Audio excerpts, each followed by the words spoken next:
صلی اللہ علیہ. ایک بار پھر درود بھیجے گا محمد و آل محمد پر.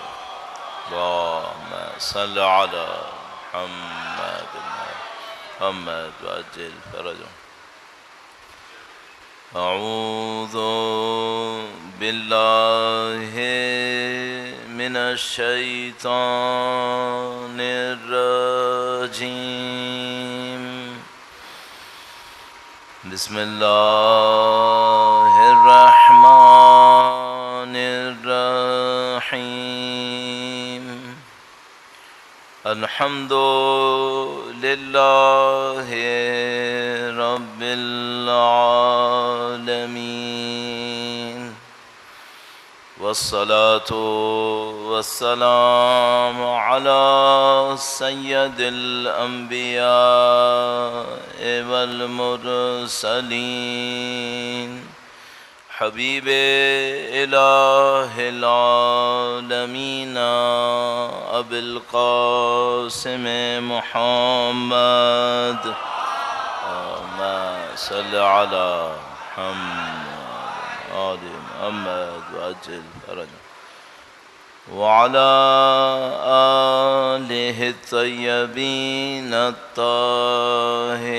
الطاہرین سیما بقیت اللہ فی الارضین. قال اللہ تعالی فی کتابہ الکریم بسم اللہ الرحمن الرحیم. ام حسبت ان اصحاب الکہف والرقیم كانوا من آياتنا عجبا. درود بھیجے گا محمد و آل محمد. اللہم صلی علی محمد آل محمد وعجل فرجهم. پروردگار عالم کا انتہائی لطف و کرم ہے، انتہائی احسان ہے، بے پناہ نعمتیں جو خدا متعال نے ہمیں دی ہیں، جو ہماری زندگی کا معمول بن گیا ہے. ان نعمتوں کو پہچان بھی نہیں پاتے، ان کا شکر بھی طریقے سے بجا نہیں لا پاتے، لیکن خدا متعال نے ہمارے شکر گزار نہ ہونے کے باوجود اپنی ان نعمتوں کو ہم سے دور نہیں کیا، نعمتیں جاری رکھی ہیں. بہترین نعمت وہ نعمت ہے کہ جو دنیا میں ختم نہ ہو، دنیا کی بات بھی چلے. اس اعتبار سے ایمان کی نعمت، حب اہل بیت اطہار علیہم السلام، عزاداری سید الشہداء، یہ اعلیٰ ترین نعمتیں قرار پاتی ہیں. ان تمام نعمتوں کا شکر بجا لانے کے لیے، جس کے نتیجے میں خدا انشاءاللہ اضافہ فرمائے گا، درود بھیجیں محمد و آل محمد. صلی علی محمد آل محمد وعجل فرجهم. کل کوشش کے باوجود حاضر نہیں ہو سکے، اور شاید آپ کو بتا دیا ہوگا کہ کہیں پتہ نہیں کوئی پروٹیسٹ تھا، کوئی مظاہرہ تھا، جس کی وجہ سے ساری روڈز بلاک ہوئی تھیں، اور اس کی وجہ سے ہم حاضر نہیں ہو پائے، تو اس سعادت سے محروم رہ گئے. اللہ سے دعا کرتے ہیں خدا انشاءاللہ ان کوششوں کو جو آپ اور میں انجام دے رہے ہیں یہاں پر، ہماری آخرت کا ذخیرہ قرار فرمائے. انشاءاللہ ان کے نتیجے میں ہمیں وقت کے امام کی خوشنودی نصیب فرمائے. انشاءاللہ ان کے ظہور کا دن دیکھنا، ان کی نصرت اور اس راہ میں شہادت خدا ہم سب کو نصیب فرمائے انشاءاللہ. ایک بار پھر اپنے امام کے حضور ادائے احترام کے لیے، ان کے ظہور کی تعجیل کے لیے انشاءاللہ اس قابل ہوں ہم کہ ہماری یہ دعائیں قبول ہو جائیں. درود بھیجیں محمد و آل محمد. اللہم صلی علی محمد آل محمد وعجل فرجهم.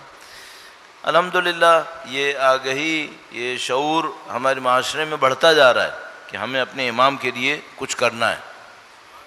آہستہ آہستہ لوگوں کے اندر یہ بات آ رہی ہے جو پہلے پہلے بھی تھی، اتنا زیادہ نہیں تھی، احساس اتنا زیادہ نہیں تھا، اب احساس بڑھتا جا رہا ہے کہ بھئی ہمیں اپنے امام کے لیے کچھ کرنا ہے. تو جیسے ہی یہ احساس بڑھتا ہے، ظاہر ہے آپ دعائے سلامتی پڑھ رہے ہیں، دعائے عہد پڑھ رہے ہیں، مثلا جمعے کے دن زیارت آل یاسین پڑھ رہے ہیں. تو جب انسان یہ سب کچھ کر رہا ہوتا ہے تو اچانک کبھی ایک مرحلہ آتا ہے جب انسان اپنے آپ سے پوچھتا ہے کہ جو میں کر رہا ہوں یہ کافی ہے یا یہ کافی نہیں ہے، کچھ اور کرنا چاہیے تھا.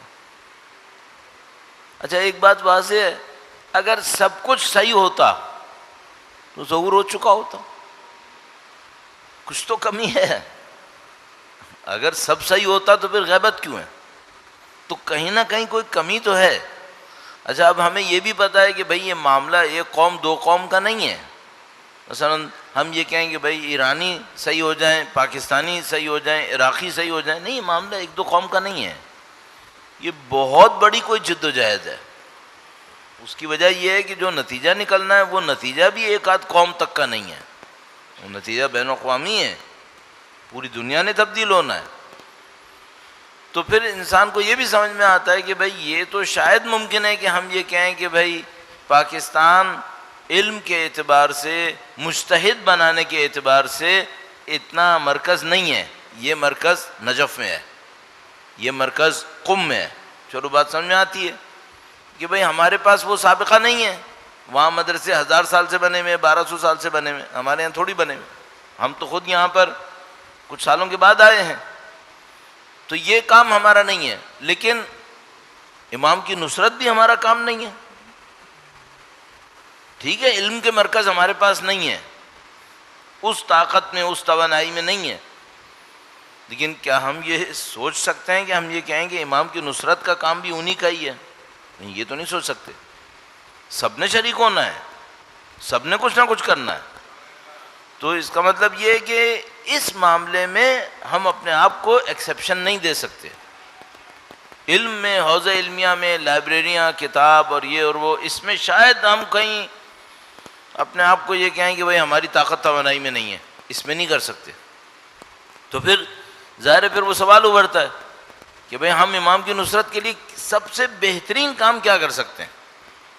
اچھا ایک زمانہ تھا، مجھے یاد ہے جب 25-30 سال پہلے یہ گفتگو شروع ہوتی تھی تو لوگوں کے کہیں ذہن میں آتا تھا کہ ہم سب کے پاس کوئی نہ کوئی تلوار ہونی چاہیے، امام تشریف لائیں گے، شاہرن سیفی مجردن قناتی، تو اس میں سیف بھی آ جائے، نیزہ بھی آ جائے، تو مثلا لوگ کہتے تھے ایک تلوار ہونی چاہیے.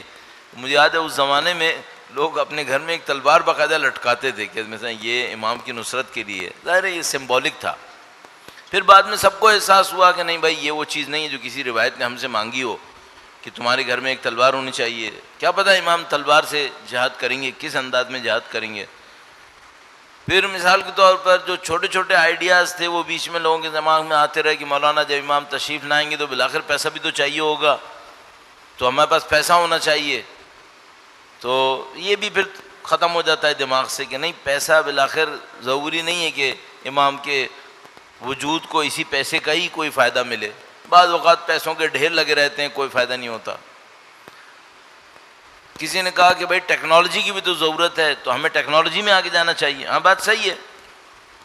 ایک اچھے مسلمان کو، اہل بیت کے ماننے والے کو اپنے زمانے کے علوم کے اندر آگے ہونا چاہیے، پیچھے نہیں ہونا چاہیے. یہ بات صحیح ہے. اس سے بڑھ کر کیا ہونا چاہیے؟ کیونکہ بعض اوقات ٹیکنالوجی ہوتی ہے بندے کے پاس، سمجھ لو جیسے مثلا آج کل کی مثال میں کہیں گے بھائی بندہ آئنسٹائن ہے، امام کے لیے نہیں ہے، کسی اور کے لیے بہترین دماغ ہے، لیکن وہ بہترین دماغ امام کے لیے کام نہیں کر رہا ہے، کہیں اور کام کر رہا ہے. تو وہ جو پن پوائنٹ کوئی چیز ایسی ہو کہ جو اس سے قطع نظر بندہ ایران میں ہے، عراق میں ہے، پاکستان میں ہے، اس سے قطع نظر جاہل ہے، عالم ہے، طاقتور ہے، کمزور ہے، پیسے والا ہے، فقیر ہے، ان سب سے قطع نظر کون سا ایسا پوائنٹ ہے وہ سب کے اندر ہونا ضروری ہے. تو قطعاً اگر آپ یہ تمام باتیں قبول کر لیں، 100% ایک بات سمجھ میں آتی ہے، اخلاقی تربیت. اس کے بغیر کام نہیں چلے گا، یہ ضرور ہونی چاہیے. بس بندہ کیا ہے، میں نے بہت پیسہ جمع کیا ہے، میں بہت بڑا مثلا عبادت گزار بھی ہوں، یہ کافی ہے؟ تو میرا خیال ہے ہم سامنے کہہ سکتے ہیں نہیں، کافی نہیں ہے۔ صرف عبادتیں کافی نہیں ہیں، صرف پیسہ کافی نہیں ہے، صرف ٹیکنالوجی کافی نہیں ہے، سب، لیکن جو چیز سب سے ضروری ہے وہ کیا ہے؟ اخلاقی تربیت۔ اب یہاں پہ آ کر ہم ایک سمجھ لیں ایک شش و پنج میں آ جاتے ہیں، اخلاقی تربیت ہے کیا؟ کسے کہتے ہیں اخلاقی تربیت؟ اس کی وجہ کیا ہے؟ اس کی وجہ یہ ہے کہ معاشرے میں بعض الفاظ ہوتے ہیں، وہ سنتے ہی کوئی کہتا ہے بھائی ہمیں نہیں معلوم اس کا مطلب کیا ہے۔ بعض اوقات بعض الفاظ ہوتے ہیں سنتے ہی بندہ کہتا ہے مطلب پتہ ہے، لیکن وہ مطلب صحیح نہیں ہوتا، صحیح نہیں ہوتا، غلط لوگوں کے دماغ میں آ جاتا ہے۔ میں ایک دو مثال عرض کرتا ہوں تاکہ 100% یہ نظریہ نہ رہے۔ درود بھیجے گا محمد وآل محمد پر، صلی علی محمد وآل محمد وعجل فرج۔ فرض کریں آپ نے کسی طالب علم سے پوچھا کہ بھائی تم کیا پڑھ رہے ہو، تو وہ کہے کہ میں درس خارج میں ہوں، جیسے ایران میں، عراق میں اس کو درس خارج کہتے ہیں۔ اچھا وہ درس خارج کیا ہے؟ وہ درس اجتہاد ہے، ٹھیک ہے۔ اجمالاً آپ کو پتہ ہے درس اجتہاد کیا ہوتا ہوگا، تفصیل سے پتہ ہے کیا ہوتا ہے؟ ظاہر ہے کہ نہیں۔ ایک آدمی مجھ سے کہے میں پی ایچ ڈی کر رہا ہوں مثلا نیوکلیر فزکس میں، ٹھیک ہے، مجھے اجمالاً پتہ ہے نیوکلیر فزکس کیا ہوتی ہے، اجمالاً پتہ ہے پی ایچ ڈی میں تقریباً کیا ہوتا ہے، لیکن پریسائسلی یہ کیا کر رہا ہے یہ تو مجھے نہیں پتا، یہ مجھے نہیں پتا۔ اخلاقی تربیت میں معاملہ اس سے ایک قدم خراب ہوا ہے۔ وہ کیسے؟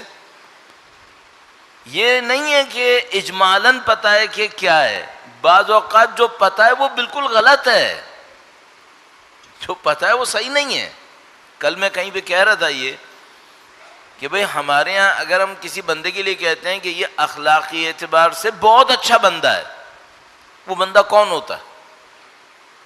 کس بندے کو ہم کہتے ہیں یہ اخلاقی اعتبار سے بہت اچھا بندہ ہے؟ صحیح ہے؟ مجھے جو سمجھ میں آتا ہے، ممکن ہے میں غلطی کر رہا ہوں گا، جو ہمارے لیے کسی معاملے میں رکاوٹ نہ بنائے، ہم کہتے ہیں بندہ بہت اچھا ہے۔ مثلا میں اتنا عبادت گزار نہیں ہوں اور وہ مجھے کچھ نہ کہے، میرے ساتھ گھل مل کے بیٹھا رہے، بہت اچھا بندہ ہے۔ اچھا اگر یہی بندہ مجھ پہ اعتراض شروع کر دے، اب یہ اتنا اچھا بندہ نہیں ہے۔ اچھا ایک بندہ ہے سوسائٹی کے اندر آتا ہے جاتا ہے، کسی مجلس میں آتا ہے، کسی محفل میں آتا ہے۔ کل بھی میں جملہ عرض کر رہا تھا، اب کوئی سننے والے کہیں گے کہ آپ ایک ہی جملے کو پکڑ کے بیٹھ گئے، سر جھکا کے آتا ہے، سر جھکا کے جاتا ہے۔ یہ اخلاقی اعتبار سے اچھا بندہ ہے یا نہیں ہے؟ بہت اچھا بندہ ہے، سر جھکا کے آتا ہے، سر جھکا کے جاتا ہے، اخلاقی اعتبار سے اچھا ہے یا نہیں ہے؟ اچھا ہے۔ امر بالمعروف نہی عن المنکر کر رہا ہے، یہ شاید نہ کر رہا ہو، یہ کون سا اخلاقی لحاظ سے اچھا بندہ ہے جو ایک واجب پہ عمل نہیں کر رہا؟ ہمارے یہاں اچھا ہے۔ اب ہمیں دیکھنا پڑے گا بھئی یہ جو ہم کہتے ہیں اخلاقی تربیت وہ کیا ہے، جو دین ہم سے چاہتا ہے اخلاقی تربیت وہ کیا ہے۔ مثلا تھوڑا سا اور الیبوریٹ کرنے کے لیے، آپ گئے ایک دکان میں، وہاں پہ ایک دکاندار کھڑا ہے، ابھی تو پتہ نہیں کیا ہو گیا، بعض اوقات الٹا ہو گیا، دکاندار اتنا منہ بنا کے بات کرتا ہے کہ لگتا ہے جیسے میں کچھ مانگنے آ گیا، لیکن بہرحال معمولاً ایسا نہیں ہوتا ہے، دکاندار ہنسی خوشی بات کرتا ہے۔ تو ہم گئے دکان کے اوپر، وہ بہت مسکرا کر ملا اور اس نے کہا کہ آپ کو کیا چاہیے، یہ ہے وہ ہے، ہم نے خریدا، ہم چلے گئے۔ اب میں آپ سے سوال کرتا ہوں، اخلاقی اعتبار سے یہ بندہ اچھا ہے دکاندار؟ ہاں صحیح ہے، ہنسی خوشی ملا ہے، لین دین ہوئی ہے، ہم باہر آ گئے، بہت اچھی بات ہے۔ اسلام جو اخلاقی اعتبار سے کہہ رہا تھا بس اتنا ہی ہے، یہ تو دکھاوے کے لیے بھی ہو سکتا ہے، اس کو دکان چلانی ہے نہیں چلانی، وہ تو اس کے لیے بھی ہو سکتا ہے۔ تو جو اسلام اخلاقی اعتبار سے کہتا ہے وہ ہوتا کیا ہے؟ یہ جو مشکل ہے یہ ہماری نظروں میں سمجھ لیں مبہم ہے۔ میں نہیں کہہ رہا اب یہ نہیں کہنا چاہ رہا کہ غلط ہے، شاید غلط نہ ہو، لیکن یہ مجھے اچھی طرح اندازہ ہو گیا ہے کہ نہیں یہ مبہم ہے ہمارے لیے، ہم اس کو صحیح کلیئر نہیں کر پا رہے. تو اب پہلے مرحلے میں کوشش یہ کروں گا کہ تھوڑا سا اس کو کلیئر کروں. اور پرسوں جو ہم نے آخری جملات عرض کیے تھے وہ یہ تھے کہ اخلاقی تربیت بغیر عقائد کے ہو ہی نہیں سکتی. عقائد پہ شروع ہوگا معاملہ، اس کو مجھے کنیکٹ کرنا ہے.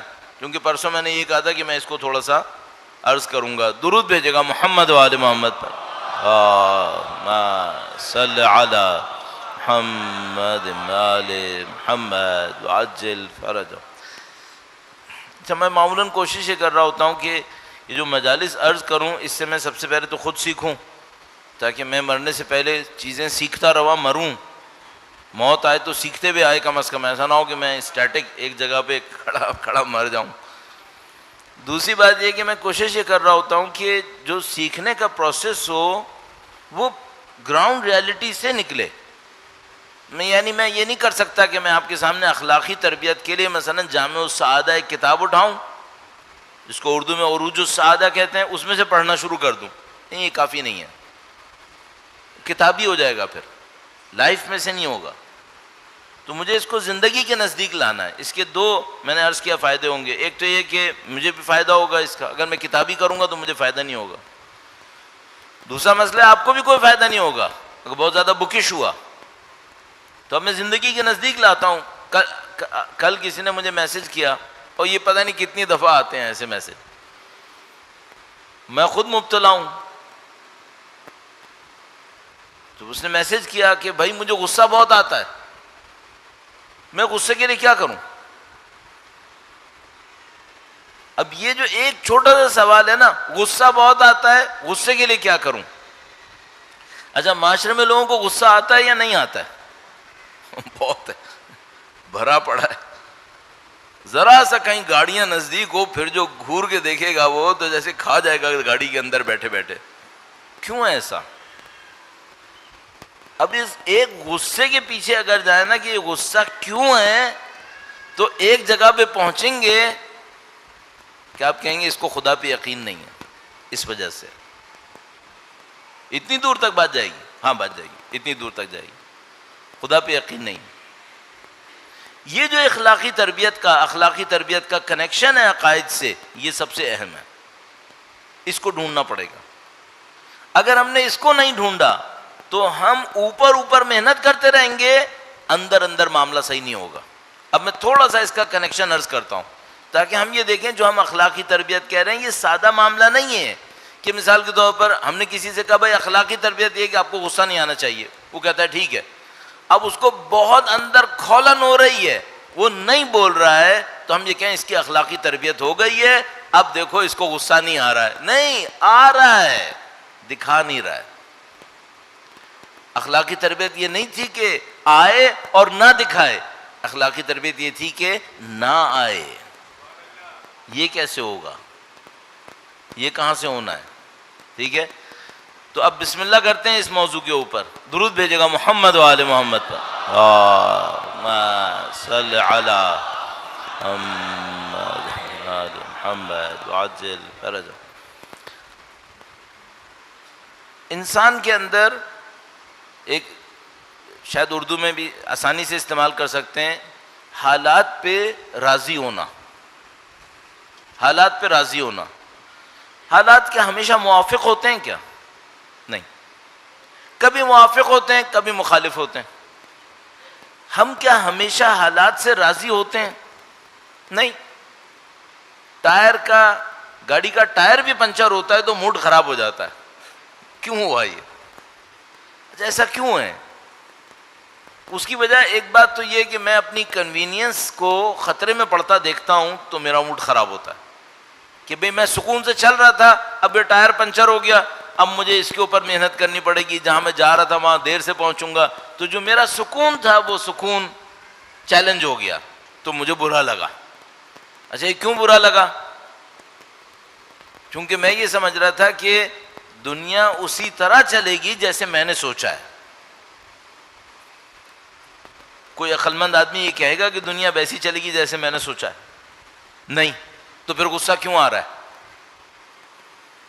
دنیا ویسی نہیں چلے گی جیسے میں نے سوچا ہے. اس کو تسلیم کیوں نہیں کیا ابھی تک؟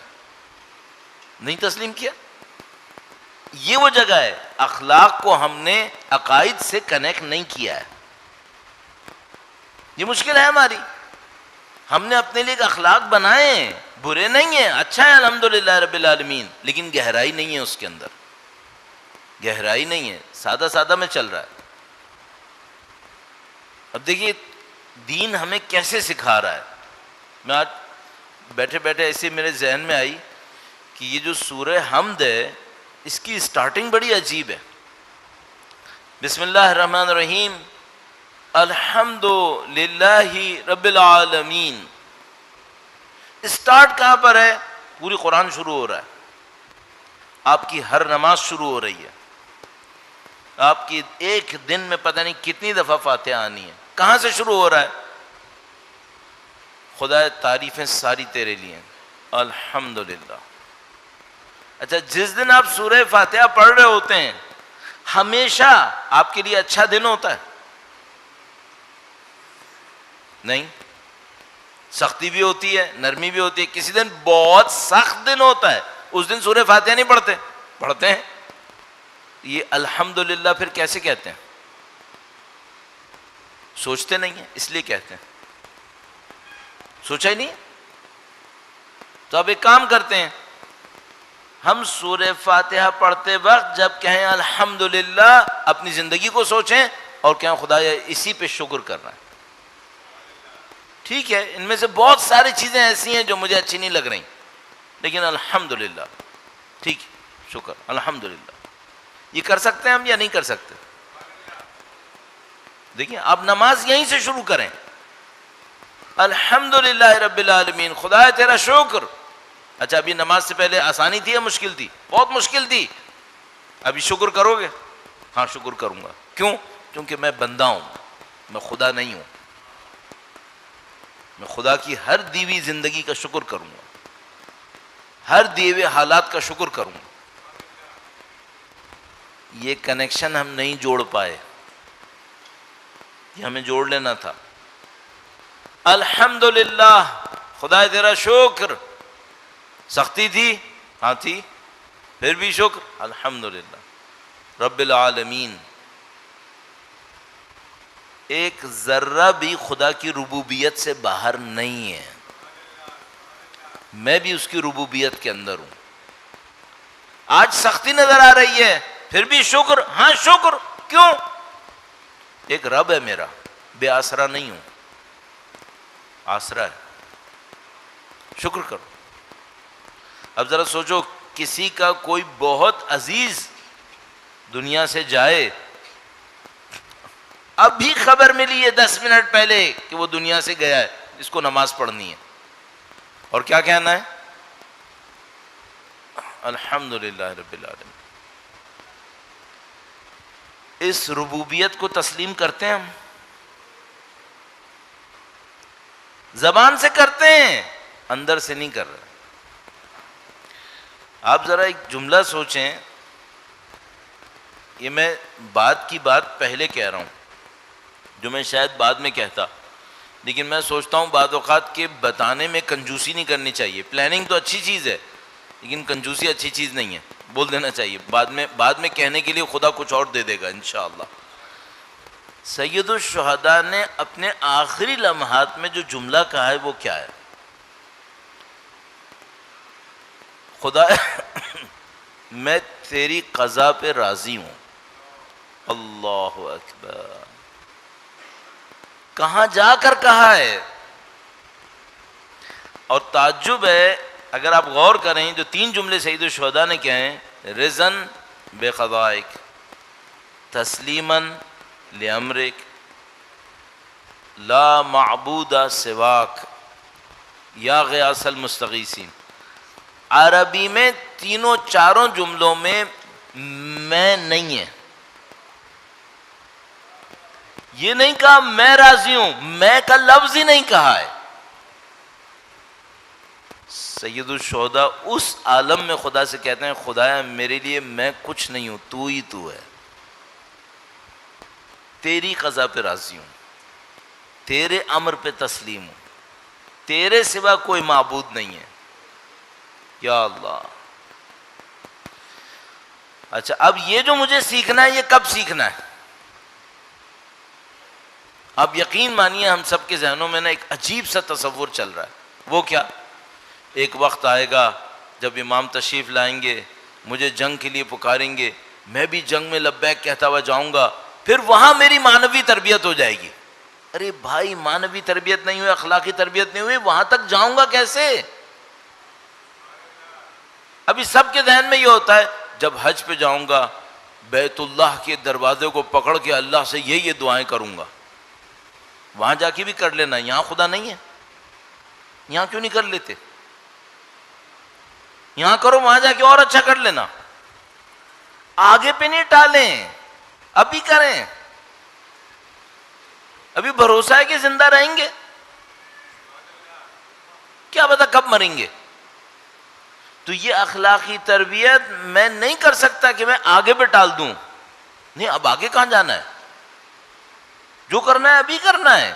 اچھا ابھی میں نے آپ کے سامنے اسی لیے شروع میں ہی ثابت کر دیا تھا کہ یہ بھی نہیں ہے کہ آپ کہیں مولانا یہ کام علماء کا ہے، نہیں بھائی، وہ علماء کے کام کچھ اور نہیں، اس میں ہم سب ایک جیسے ہیں، اس میں دو علیحدہ نہیں ہیں، اس میں ہم سب نے کام کرنا ہے۔ تو ایسا نہیں ہے کہ آپ مجھ سے کہیں مولانا ہم تو عالم نہیں ہیں نا، ہم تو طالب علم نہیں ہیں، ہمارے لیے سیٹ کچھ اور ہے۔ نہیں بھیا، آپ کے لیے سیٹ کچھ اور نہیں ہے۔ یہ جو سید الشہداء کے ساتھ جان دے رہے تھے، یہ سب کیا میرے اور آپ کے خیال میں عالم تھے اس معنی میں جس میں ہم کہتے ہیں؟ حتیٰ یہ جو عرفاء ہیں ان کے شاگرد سب کے سب عالم نہیں ہیں، جو بڑے بڑے عرفاء ہیں، کوئی درزی ہے، کوئی موچی ہے، کوئی نال لگاتا ہے، کوئی پتہ نہیں لکڑی کا کام کرتا ہے، یہ ایسے لوگ ہیں۔ تو ہم کیوں اپنے آپ کو ایگزیمپٹ کر رہے ہیں کہ نہیں ہم اس میں نہیں ہیں؟ ہم ہیں اس کے اندر۔ بس وہ معنوی تربیت کہاں سے شروع ہوگی؟ عقائد سے کنیکشن۔ سورہ حمد، الحمدللہ، یہاں سے شروع ہوگی۔ خدا شکر ہے تیرا، الحمدللہ۔ ساری زندگی ابھی تھوڑی دیر پہلے مشکل ہی مشکل سورہ حمد پڑھتے ہوئے کہتا ہوں الحمدللہ۔ کیوں؟ رب العالمین، رب ہے میرا، اکیلا تھوڑی ہوں۔ ٹھیک ہے سختی ہے، رب کے سائے میں ہے، میں کیوں ڈروں؟ وہ رب کون ہے؟ الرحمن الرحیم، بہت رحم کرنے والا، بہت مہربان، کیوں ڈروں؟ یہ قبول کرنے کے بعد اب خدا سے کہتا ہوں خدا دیکھ میں نے تیری حمد کر دی، تیری ربوبیت قبول کر لی، تیری رحمانیت رحیمیت قبول کر لی، اب میں تجھ سے ایک وعدہ کر رہا ہوں، تیری بندگی کروں گا، تجھ سے ہی مدد لوں گا۔ یہ کنیکشن مسنگ ہے۔ ایک دو نسلوں کی محنت سے ہم نماز تک آ گئے ہیں، نماز ہمارے عقیدے کو بنائے، عقیدہ ہماری نماز بنائے، یہ دونوں ہمارے اخلاق بنائے، ادھر نہیں آ پا رہے۔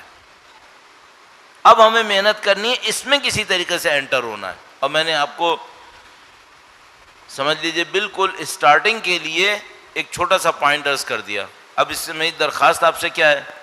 میں بھی کوشش کروں گا کہ جب سورہ حمد پڑھ رہا ہوں تو اس بات کو سوچوں، آپ بھی کوشش کیجیے گا۔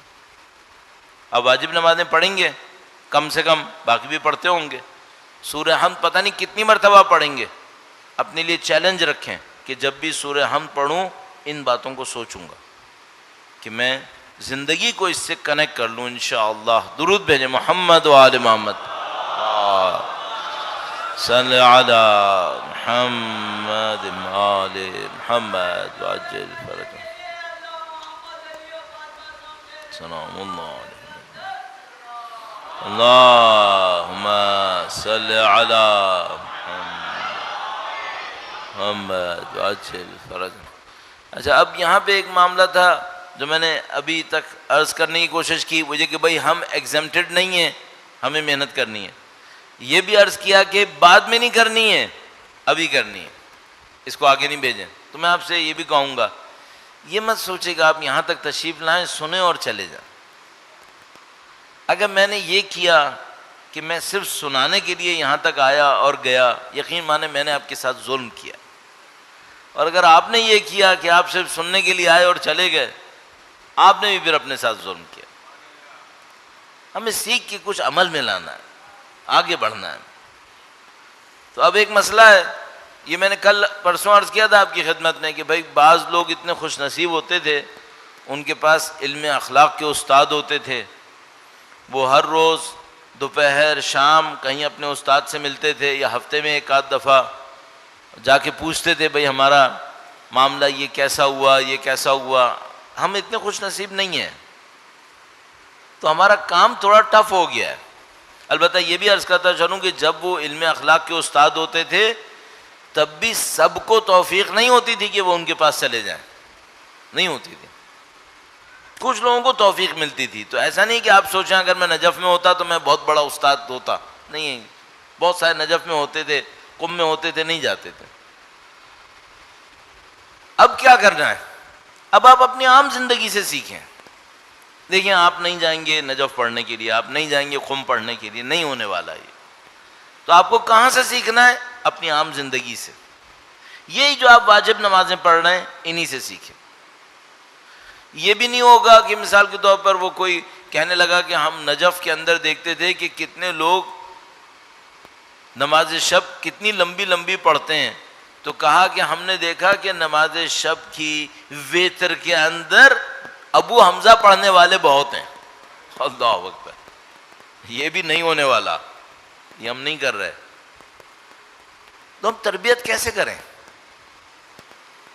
نہ اخلاق کے استاد کے پاس جائیں گے، ہیں بھی نہیں مثلا، نہ قم نجف جائیں گے، ممکن نہیں ہے، نہ اتنی ڈھیر عبادتیں کریں گے، یہ بھی نہیں ہے. اچھا تو کریں گے کیسے؟ اب میرے پاس دو راستے ہیں. ایک راستہ یہ ہے کہ میں آپ سے کہہ دوں بھائی آپ کا میرا معاملہ خراب ہے، ہم لوگ نا امید. ظاہر ہے میں یہ نہیں کروں گا. اگر نا امید تو پھر میں کہاں جاؤں گا پھر؟ تو اس کا مطلب کیا ہے؟ اسی زندگی کے اندر رہتے ہوئے میرے پاس سیکھنے کا کوئی پوائنٹ ہوگا. اسی زندگی میں رہتے ہوئے نہ میں کوئی عارف ہوں، نہ میں کوئی زاہد ہوں، نہ میں کوئی عالم ہوں، عام زندگی گزار رہا ہوں. آفس جاتا ہوں، دکان میں جاتا ہوں، بزنس کرتا ہوں، جاب کرتا ہوں، کھیل کود بھی ہے، خاندان بھی ہے، گھر بار بھی ہے، شاپنگ بھی ہے. اسی میں رہتے ہوئے سیکھنا ہے. اب کیسے سیکھنا ہے؟ یہاں سے کیسے سیکھنا ہے؟ ایک تو بات میں نے عرض کی جس کو بعد میں بھی عرض کروں گا، عبادتوں سے اخلاق سیکھنا ہے، جو میں نے ابھی ایک پوائنٹ عرض کیا. جیسے سورہ فاتحہ سے اخلاق کیسے سیکھیں گے، تو ایک چھوٹا سا پوائنٹ تھا. اب میں ایک اور بات عرض کر رہا ہوں، عام زندگی سے سیکھیں، عام زندگی سے اخلاق سیکھیں. اچھا وہ عام زندگی سے اخلاق سیکھنا، یہ اور یہ میں بتا رہا ہوں یہ کی پوائنٹ ہے. اگر ہم لوگ عام زندگی سے اپنے اخلاق سیکھنا شروع کر دیں، یہ کی پوائنٹ ہے. یہاں پہ آتے ہیں اور وہ غصے والی بات کو میں دوبارہ لے کر آتا ہوں. درود بھیجے گا محمد و آل محمد پہ. صلی علی محمد آل محمد وعجل فرج. اچھا میں ایک پوزیشن میں آ گیا ہوں، فرض کر لیتے ہیں کہیں پہ جا رہا ہوں، کوئی کام ایسا ہوا ہے جو مجھے پسند نہیں آیا.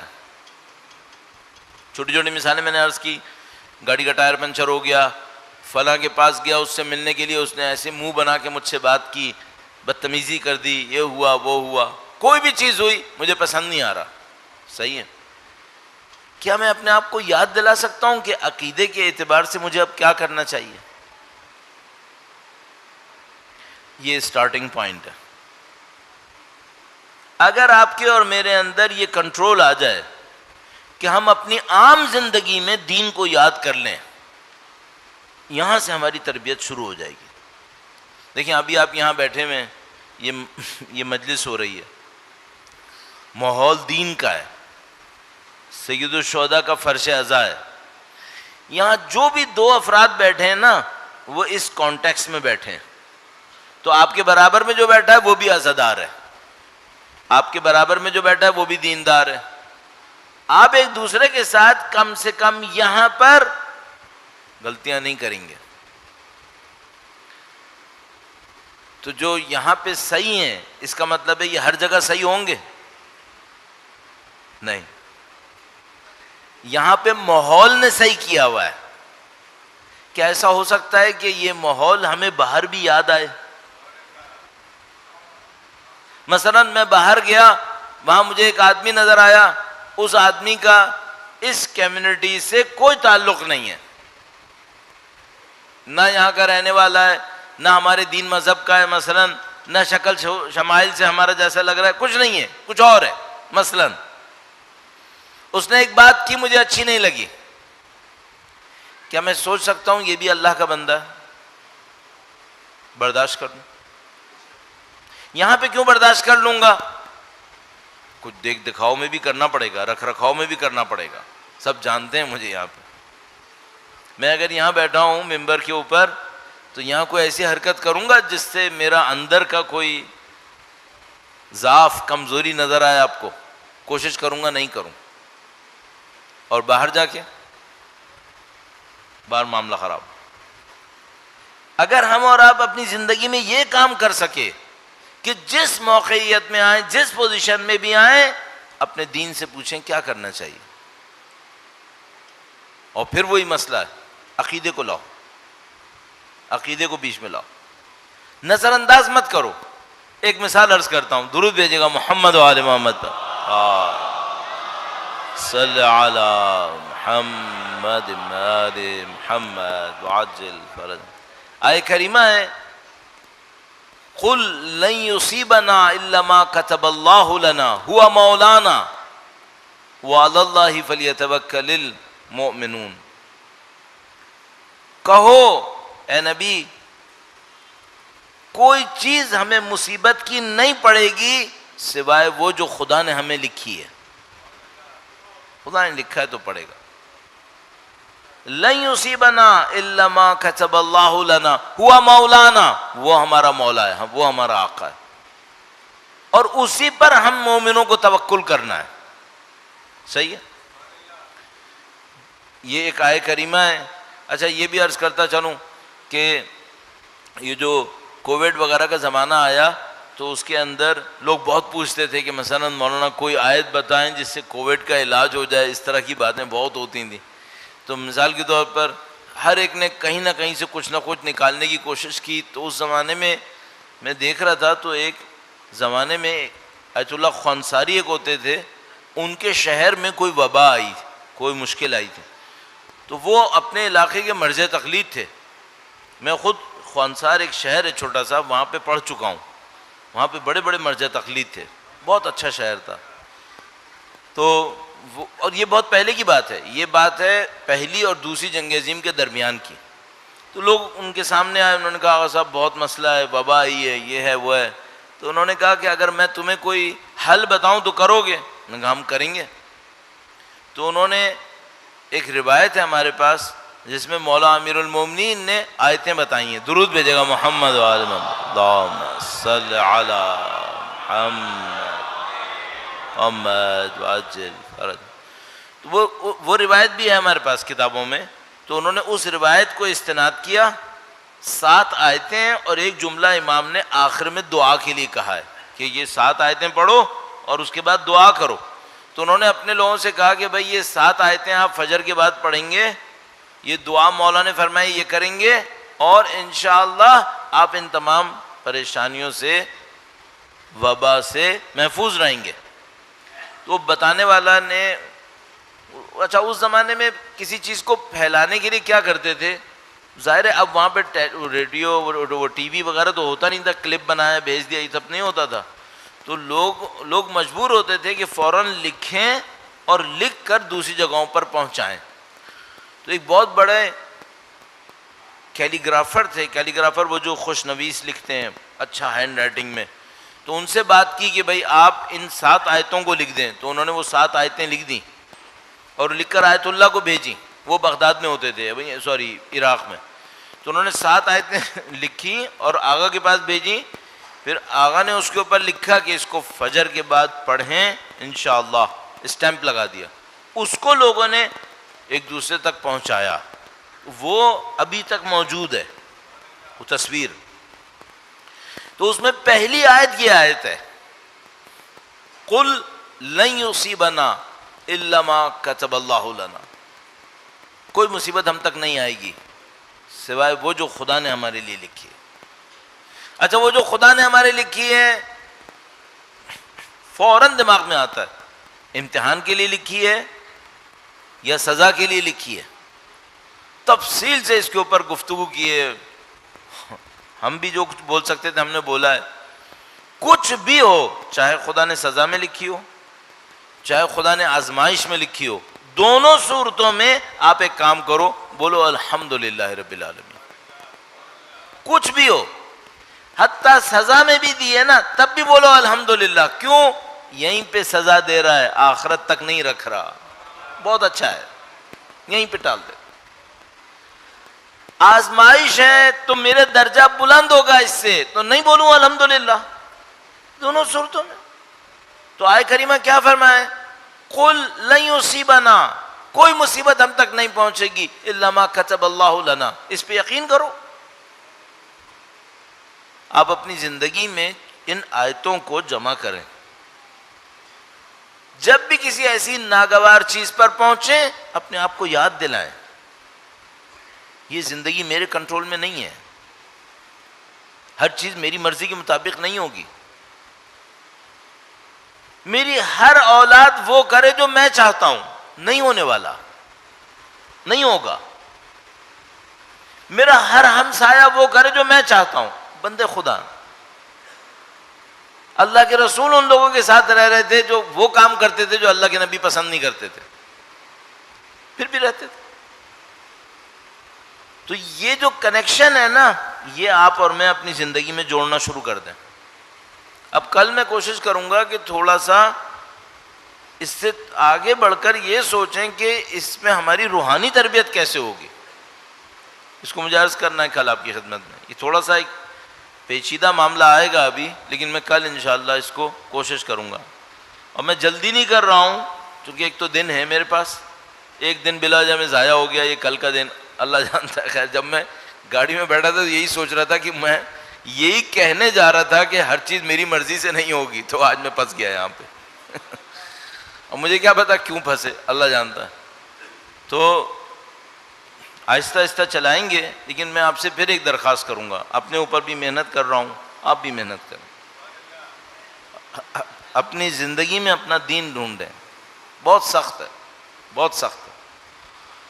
میں زندگی میں کچھ سختیوں سے گزرتا ہوں، مجھے معلوم ہے جب انسان اس سختی سے گزر رہا ہوتا ہے نا تو دل سے اس وقت یہ کہنا بہت سخت پڑتا ہے اللہ تیرا شکر۔ آسانیوں میں کہنا تو آسان ہے، جب آپ سختی میں پڑھیں کہیں الحمدللہ، بہت مشکل ہے، بہت مشکل ہے۔ اللہم صل علی محمد آل محمد وعجل فرج۔ اب یہ سیلاب کے معاملے مجھے یاد آیا، ایک صاحب تھے، وہ کہیں ہمارے کہیں کولیگ تھے، اسکول میں پڑھاتا تھا جب میں، تو وہ انہوں نے سنایا، کہنے کہ وہ کسی زمانے میں نائجیریا میں تھے، کہ نہیں وہ نائجیریا میں کہیں سیلاب آیا ایک گاؤں کے اندر، اس گاؤں میں ایک بوڑھا آدمی تھا، وہ بہت حمد کرتے وقت یوں ہاتھ اٹھا کے حمد کرتا الحمدللہ۔ ایسا ہم لوگ ایسے کہتے ہیں الحمدللہ، صحیح ہے، مثلا کوئی بات ہو تو ہم لوگ بہت ہلکے سے کہتے ہیں، گہرائی نہیں ہوتی اس میں، تو وہ بہت دل سے کہتا تھا الحمدللہ۔ کہنے کہ سیلاب آیا تو وہ پانی میں پھنس گیا، پانی میں پھنس گیا، گردن تک پانی آ گیا، اور وہ بیچارہ آہستہ آہستہ بوڑھا آدمی اپنے آپ کو بچاتا بچاتا چلتا ہوا آ رہا تھا کہ اپنے آپ کو جان بچائے کہ میں پانی سے نکلوں کسی طرح، گردن گردن پانی۔ تو وہ کہنے کا کچھ جوان کھڑے تھے، انہوں نے دیکھ لیا بڈھا پھنس گیا ہے، تو اس سے وہیں پہ کہا کیا حال ہے بھائی؟ کہنے بوڑھے نے یوں ہی الحمدللہ الحمدللہ۔ ہاں یہ بات ہے، آسانی میں الحمدللہ کہنا آسان ہے، سید الشہداء اس حالت میں کہہ رہے ہیں رضن بے قضائے، راضی ہوں خدا ہے راضی۔ اوہ اوہ بڑی بات ہے، عظمت ہے، عظمت ہے، راضی ہوں الحمدللہ۔ یا اللہ کب کہا راضی ہوں؟ اللہ اکبر، علی اکبر قربان ہو چکا ہے، سب قربان ہو چکے، کون کہہ رہے ہیں راضی ہوں؟ کون کہہ رہے ہیں راضی ہوں؟ اللہ اکبر۔ آئیے یہ مصائب کا حصہ کیسے بیان کرے انسان؟ یا اللہ یا اللہ، 300 سے زیادہ زخم جسم پہ تھے، جسم کا کوئی حصہ ایسا نہیں تھا جہاں زخم نہ ہو۔ ایک تیر سید الشہداء کے سینے اقدس کے اندر لگا تھا، جس کا کونا سید الشہداء نے کمر کے پیچھے سے کھینچا تھا۔ یہ تیر سید الشہداء کے دل میں لگا ہوا تھا۔ جب سید الشہداء ذوالجناح سے نیچے آئے تھے تو ایک لعین نے پتھر مارا تھا امام کی پیشانی پہ۔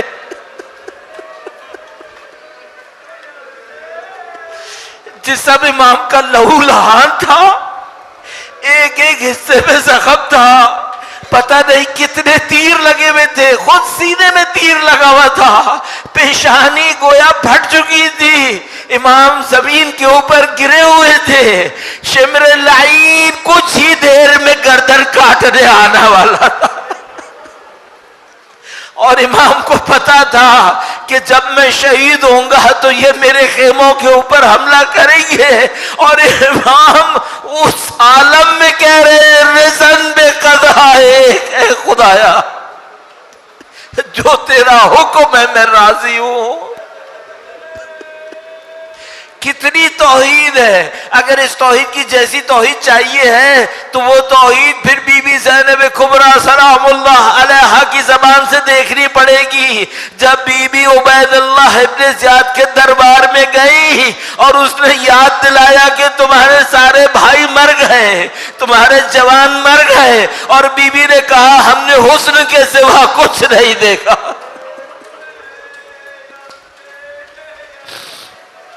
الا لعنت اللہ علی القوم الظالمین وسیعلم الذین ظلموا ای منقلب ینقلبون۔ پروردگار ہمیں دین سیکھنے عمل کرنے کی سعادت نصیب فرما، خداوندہ اخلاقی تربیت کے ذریعے امام کی قرب کی سعادت نصیب فرما، موت سے پہلے موت کی تیاری نصیب فرما، امام کے ظہور کا دن دیکھنا، ان کی نصرت اور اس راہ میں شہادت نصیب فرما، قیامت تک ہماری تمام نسلوں کو قرآن و اہل بیت کے تابعداروں، جانثاروں، وفاداروں میں قرار فرما۔ ماتم حسین۔